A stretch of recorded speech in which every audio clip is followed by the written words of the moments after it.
Good afternoon. Welcome to Current Affairs. Today is April 29th, 2016.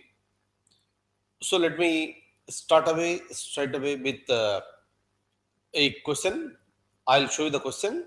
Let's try to answer that one. And later we'll go for some discussions like what the Supreme Court said on the president's rule in Uttarakhand. Plus, so we also talk about the latest ISRO ventures. So we'll see that after some time. But let me show you the question first. Which of the following state governments was told by the Supreme Court that it is better to dance in bars rather than to beg on the roads? It's a very serious statement that is given by the Supreme Court. So this particular point I was referring to you in the previous classes, like you would have got the answer for this by now. So in Mumbai, this is a regular practice, in fact. But sometime back, the government took a decision to ban all these type of dances. Of course, the government has got its own objections on this. Sometimes we may also feel that the arguments of the government is also right. But when it comes to the judiciary, it will take the note of higher orders. So otherwise, what happens in Mumbai? This is a profession for some of the women. But all of a sudden, what will happen? All of a sudden, what will happen to them if you close this? So then, obviously, they will be on the roads, and they are so because there is no other skill in them, so they may be forced to beg on the roads. That's the reason why Supreme Court made it very, very clear to Maharashtra government saying that it is better to dance. It is better to dance in the bars rather than begging on the roads. Is that okay? Government's view is something and the judiciary view is something else. Because the judiciary knows very clearly that if you want to relocate them to some other profession, that requires certain skills. And unfortunately, the governments are not in a position to provide the skill development programs. That's the reason why Supreme Court has ordered for opening the bars and permitting them to dance. Look at this. Which of the following state governments was told by the Supreme Court that it is better to dance in bars than to beg on the roads? Gujarat, Maharashtra, Tamil Nadu, or Uttar Pradesh? Just now I told you the answer is Maharashtra. Okay, right. So I'll show you the answer, then we'll go ahead. So next, when it comes to the president's rule in Uttarakhand, and you already know the whole story of this Uttarakhand, I told you in a very, very clear-cut manner. Initially, the president's rule has been declared.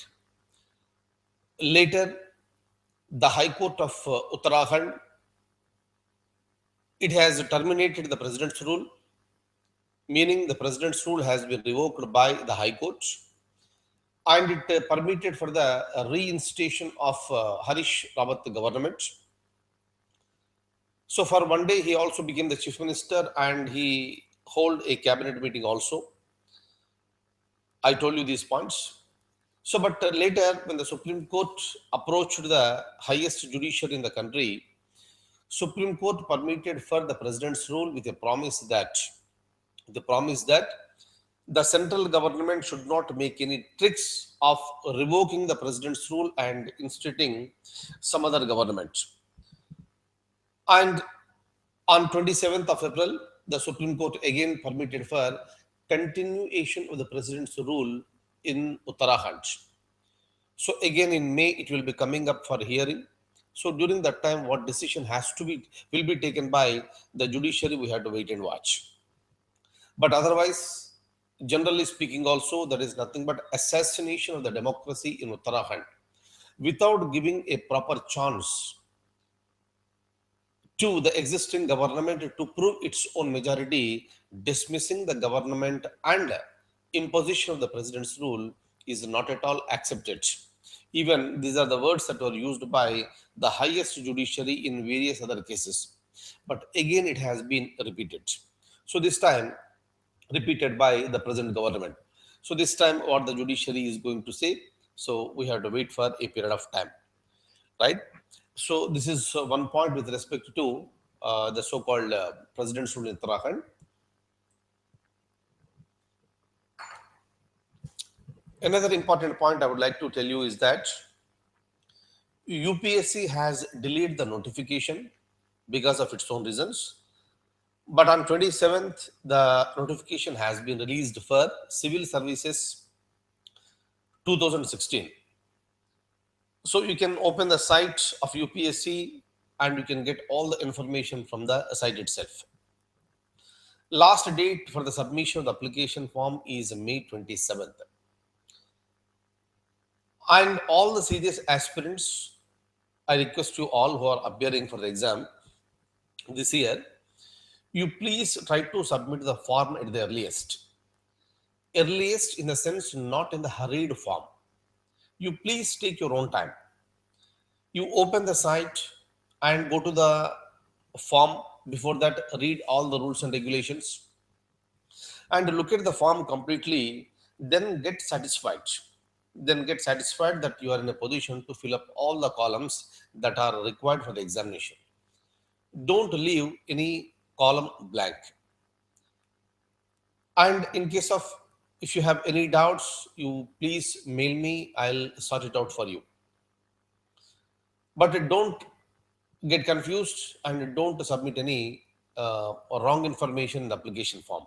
Be very, very careful and work on that one for 1 day or 2 days. Later, as early as possible, you better submit the application form. Don't wait till the so-called May 27th for submitting the application. And if you try to submit the application at the end, you will be always under pressure and you may be submitting the application form with certain mistakes. And with that, you may lose your candidature also. That is the reason, as a senior to you all, I'm just giving you certain precautions. This I have seen. There are so many people so who made certain mistakes like this, and unfortunately, so they lost 1 year. Is that okay? And please don't do any such mistakes. And if you have any doubts, I told you already, just to get back to me. And apart from this, for all the students who are appearing for IAS 2016, that is to be held on August 7, I have designed a particular test program, okay, that is called a Test Series 2016. All the information is present in our site, onlineias.com.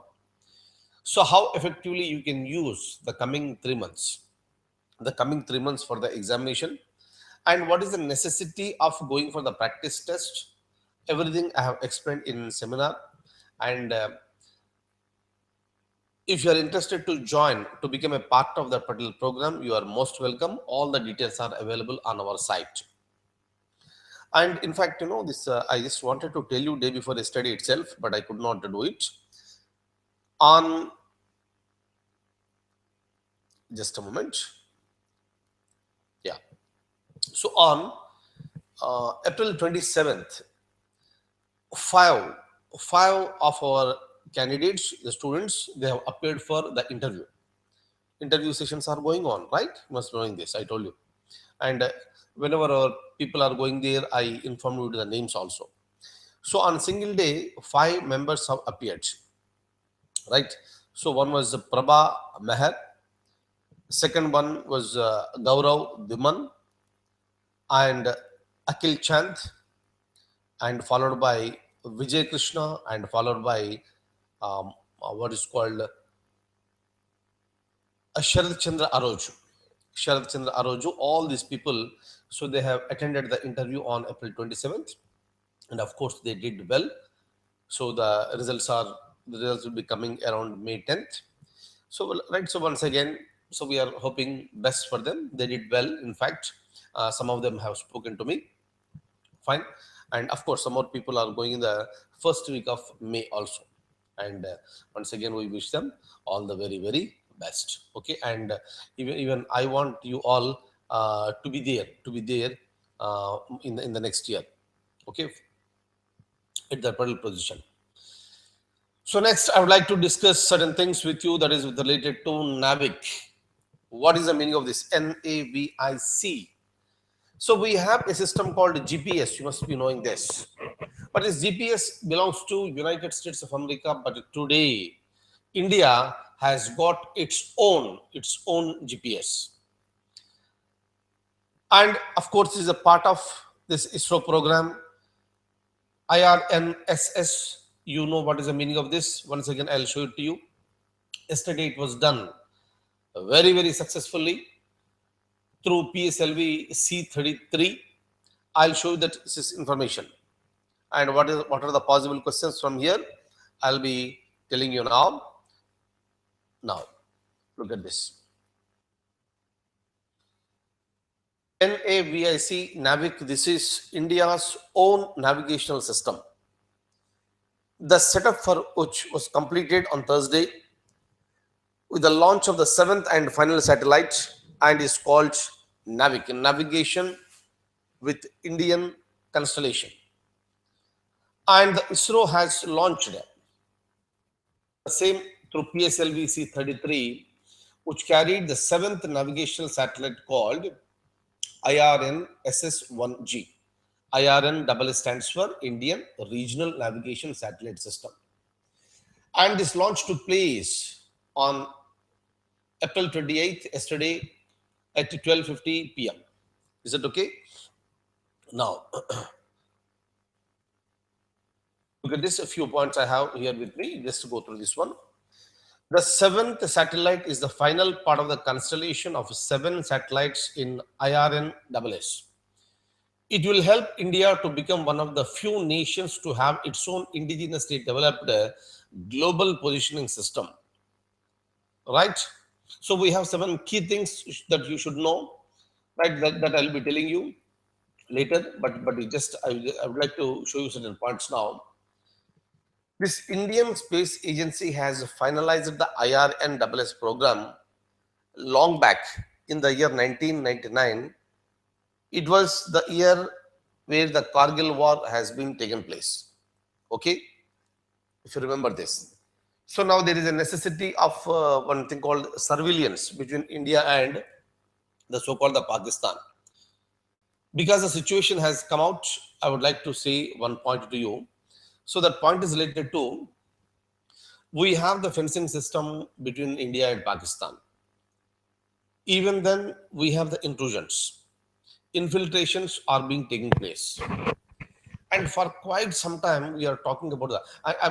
Why these are happening?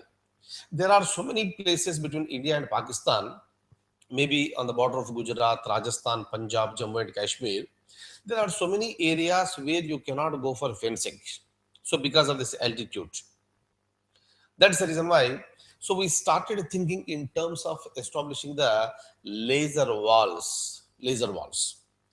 And just yesterday, in some of the areas, we have established these laser walls. Is it okay?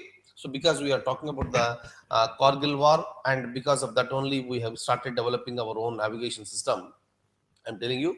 And yesterday, it has been installed in few places, laser walls. So with respect to these laser walls, I'll talk to you later. But let me complete this one. Now, look at this. India's IRNSS system is very similar to the positioning system of United States that comprised of 24 satellites. Russia has its own, that's called GLONASS, which has 24 satellites. Europe and China have Galileo with 24 satellites and Video with 35 satellites respectively. This is these two belongs to Europe and China. The main purpose of IRNSS is to deliver indigenously developed accurate GPS service to Indian users as well as the defense purpose. Now, I want you to read this one very carefully. This is a very important one. According to ISRO, IRNSS will serve 2 types of services. One is SPS, second one is the RS. I want you to be very clear with these two things. This may be a possible question in the forthcoming examination, maybe for prelims or mains IAS 2016. SPS stands for Standard Positioning System, Standard Positioning Service, and RS stands for Restricted Services.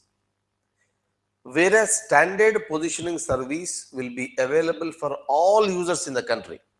Everybody can use, you and me, everybody can use it very nicely. But when it comes to RS, the word itself is indicating restricted. Obviously, it will be useful only for certain personnel, not for all the people. And it will be an encrypted service for authorized users, which most probably will be used for defense purposes. Is that okay? This is the very, very, very, very important point for us. It is going to serve, it is going to provide two types of services. One is a standard positioning service, and second one is a restricted services. Is that okay? And kindly remember, it has been launched through PSLV C33.